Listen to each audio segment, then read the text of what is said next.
Maître Montmougui, bonjour. Bonjour. Vous êtes avocat au barreau de Bordeaux Oui, depuis une dizaine d'années. Vous êtes également président d'un club, l'OADA de Bordeaux. Vous pourriez m'en dire plus sur ce club? Oui, tout d'abord, je vous remercie pour votre invitation. Merci.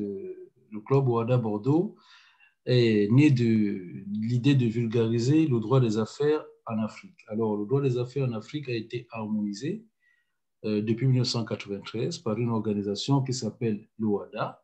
Et cette organisation, depuis 93 à aujourd'hui, a réalisé une véritable harmonisation du droit des affaires au sens où il existe un seul droit des affaires, c'est-à-dire commercial, droit des entreprises en difficulté, droit des transports de marchandises par route, droit de l'arbitrage, du règlement d'arbitrage de procédure également, le droit commercial général, le droit des sociétés coopératives, le droit des voies d'exécution, également le droit des sûretés. Donc voilà les matières qui ont été harmonisées, et également la médiation commerciale, puisqu'il y a un acte uniforme sur la médiation commerciale OADA, qui a également harmonisé la médiation dans l'espace OADA.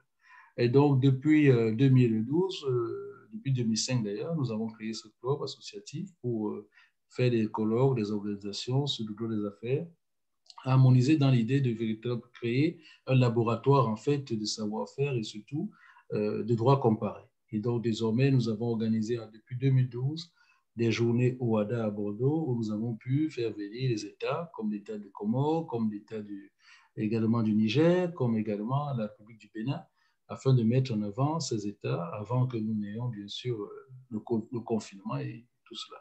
Mais pour cela dit, nous travaillons à Bordeaux dans le but de promouvoir le droit des affaires harmonisé en Afrique. Voilà pour ce qui est du club Ouada Bordeaux. D'accord, ben, je vous remercie. Euh, Nous sommes dans le cadre de la Journée internationale de la médiation professionnelle.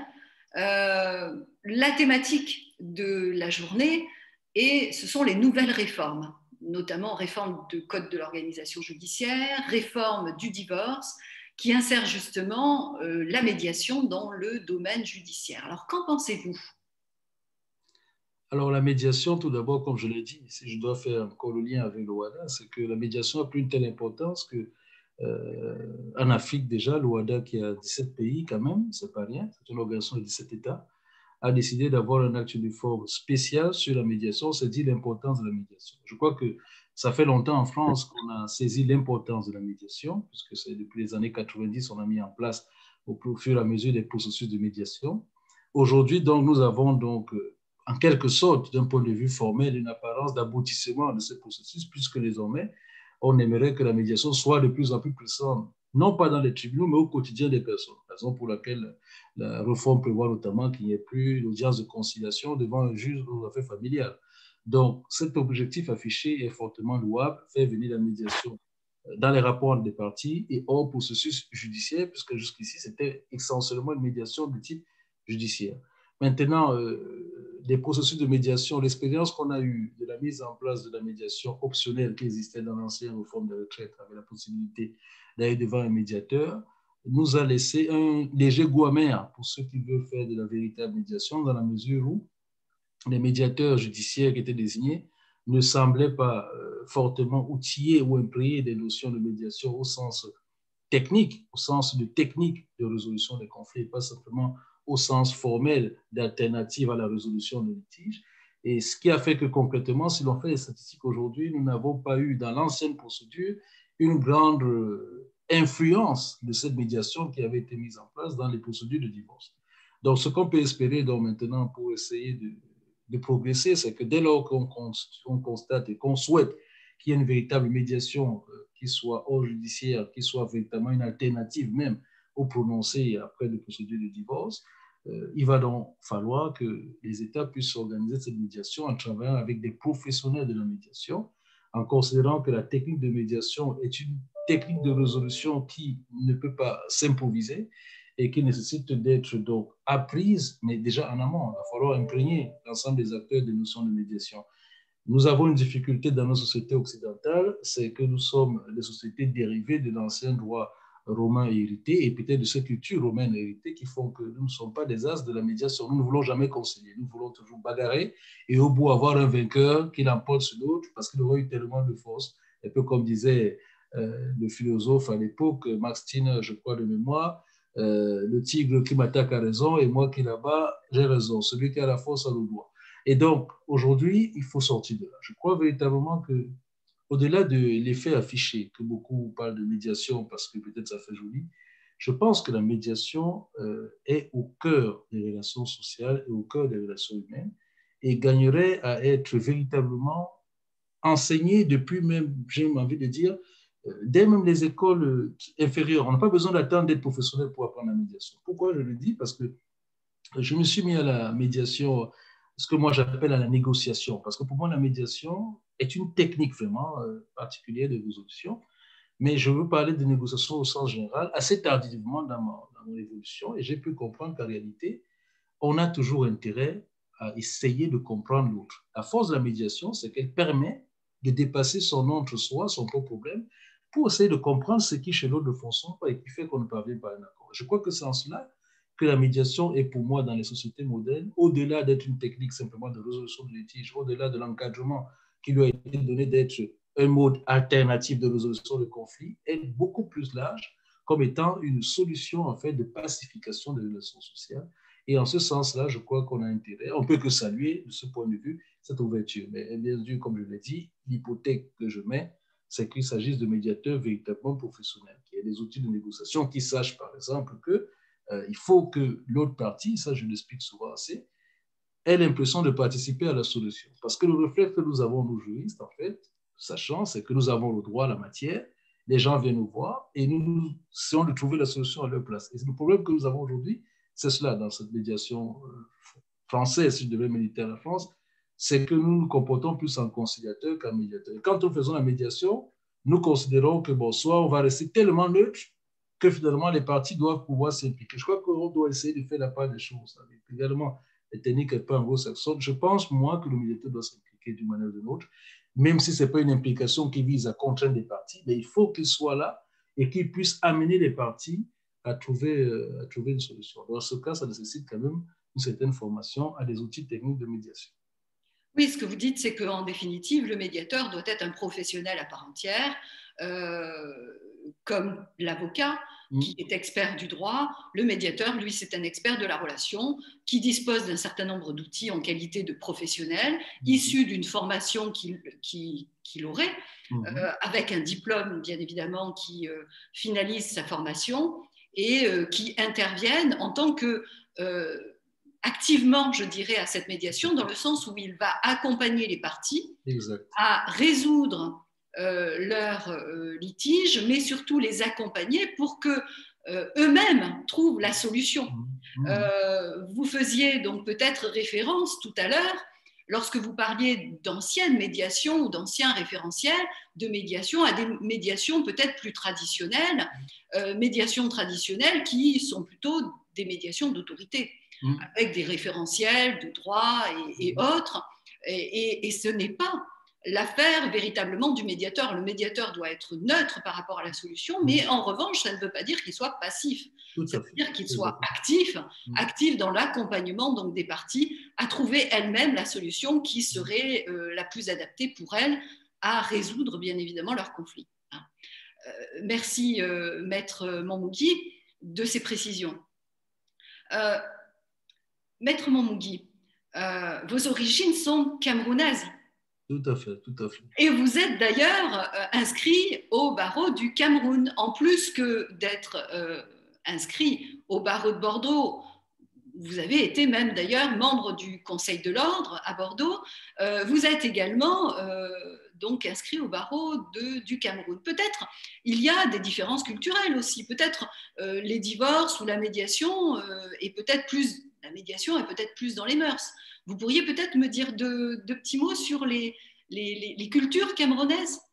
Oui, tout à fait. Disons que je travaille beaucoup en collaboration avec des avocats du barreau du Cameroun, même si je n'ai pas le cabinet ouvert officiellement, donc pour faire bien la précision, parce qu'il faut toujours être précis.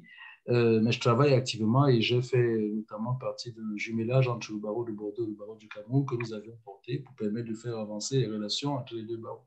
Alors, le divorce au Cameroun reste encore sous l'ancien régime français, c'est-à-dire il n'y a pas de consentement mutuel. Donc, ça veut dire que là, a priori, on se dit médiation, il n'y a même pas de consentement mutuel possible.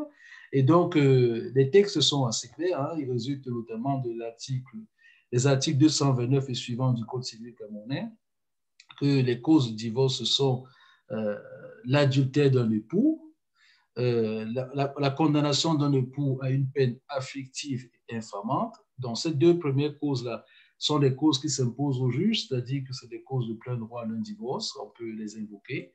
Et il y a d'autres causes qui, cette fois, sont à la discrétion du juge, et ces causes à la discrétion du juge sont notamment les excès, les sévices ou les injures.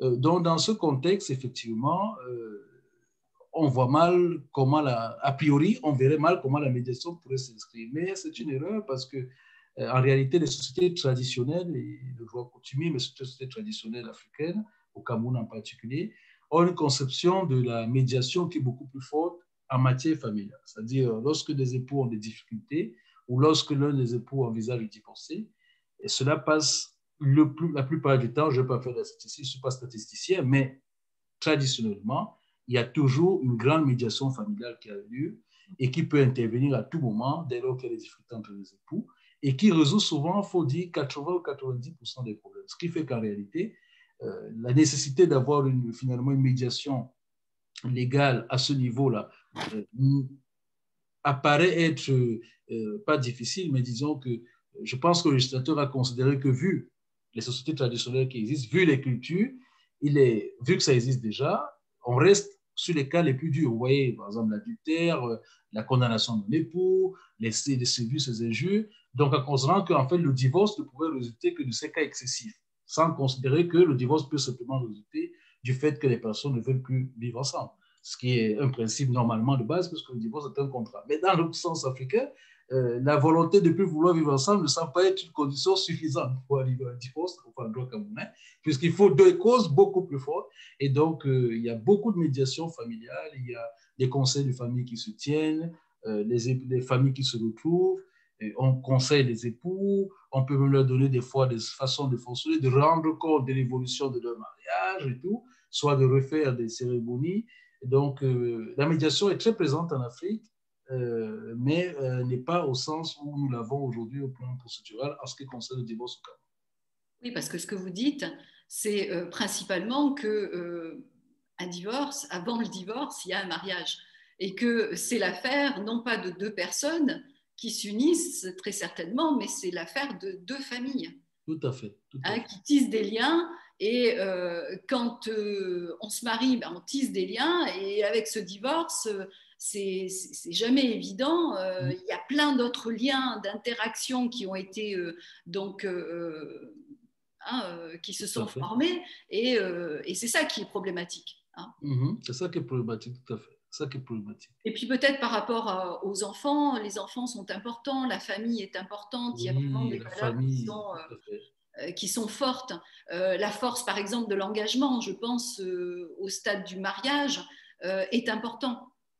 Oui, et puis comme vous l'avez indiqué, si je fais un trop pédalage sur l'origine, c'est le mariage. Le mariage en Afrique, il y a la dot, c'est-à-dire l'homme doit doter sa femme. Alors la dot, c'est la famille qui le fixe, donc il faut quand même qu'il ait envie, hein, particulièrement, j'ai envie de le dire, je ne dis pas qu'on n'a pas envie ici, qu'on ne peut pas mal le mot, mais en Afrique, il faut quand même que l'homme soit particulièrement motivé pour se marier, parce qu'il faut quand même qu'il prépare des enveloppes, pas des enveloppes, mais forcément des biens conséquents, puisque il y a une liste qui est fournie, hein, il faut donc aller chercher son épouse dans sa famille. Donc, il y a une cérémonie qui est faite dans la famille nucléaire de l'épouse, puis dans le village de l'épouse. Ensuite, on fait un mariage. Il y a un mariage traditionnel. Après, il y a un mariage religieux. Après, les deux familles se retrouvent. Donc, on entre vraiment de part et d'autre dans les familles. Ce qui fait que, souvent, d'ailleurs, on a amené à héberger les neveux et les nièces de l'autre famille. Donc, c'est deux familles qui s'unissent. Et donc, pour arriver à séparer cela, effectivement, il faut souvent beaucoup plus que le droit, il faut que les deux familles, quelque part, acceptent également cette séparation pour que les époux puissent se délier de leurs engagements. Voilà peut-être pourquoi le divorce libre, comme on pourrait voir ici, a encore ne sais pas si je dois dire du mal, parce que les Africains vont me regarder, ils vont nous dire que je suis promoteur du divorce, mais je ne suis pas promoteur du divorce, je suis un défenseur du libre consentement. Je pense qu'on s'unit par consentement, et s'il n'y a pas de consentement à un moment donné, on peut aussi se séparer par consentement. Peut-être que les sociétés traditionnelles africaines pourraient également évoluer de sorte que si les époux conviennent, c'est souvent le cas d'ailleurs, quand il y a des médiations, lorsque les deux époux vraiment conviennent qu'ils ne peuvent plus continuer, en général, les familles acceptent aussi. C'est vrai que quand il y a des enfants, c'est là que ça devient un peu compliqué parce que, effectivement, les sociétés modernes africaines, je dis modernes parce que quand on dit traditionnelle, on confond l'Afrique pré-coloniale et l'Afrique post-coloniale. C'est pour ça que je peux dire les sociétés modernes africaines, c'est-à-dire post-coloniales, ont donné dans les sociétés, les rapports sociaux, une part prépondérante à l'homme. Donc souvent, les enfants, la famille de l'homme a tendance à vouloir récupérer les enfants au détriment de la famille maternelle. Mais dans les sociétés donc, traditionnelles africaines, en réalité, c'était plutôt la famille de la femme qui avait la prépondérance sur les enfants. Voilà. Donc, effectivement, ce que vous dites, c'est pertinent. Les enfants sont au cœur. D'ailleurs, même ici en France, je pense que la médiation s'impose désormais parce que souvent, dans un divorce, de mon expérience, les époux oublient souvent l'intérêt des enfants dans un divorce conflictuel parce qu'ils sont focalisés sur leurs propres problèmes entre eux, sur leur relation qui n'a pas marché, sur les reproches qu'ils se font au détriment du sort de leurs enfants. Et c'est en ce sens que je crois que la médiation a encore une fois toute sa place pour amener, pour faire évoluer ne serait-ce que les parents sur la nécessité de se focaliser sur l'intérêt des enfants et de rechercher une meilleure solution, pas pour eux, mais pour l'enfant. Oui, tout à fait, parce qu'il y a deux liens.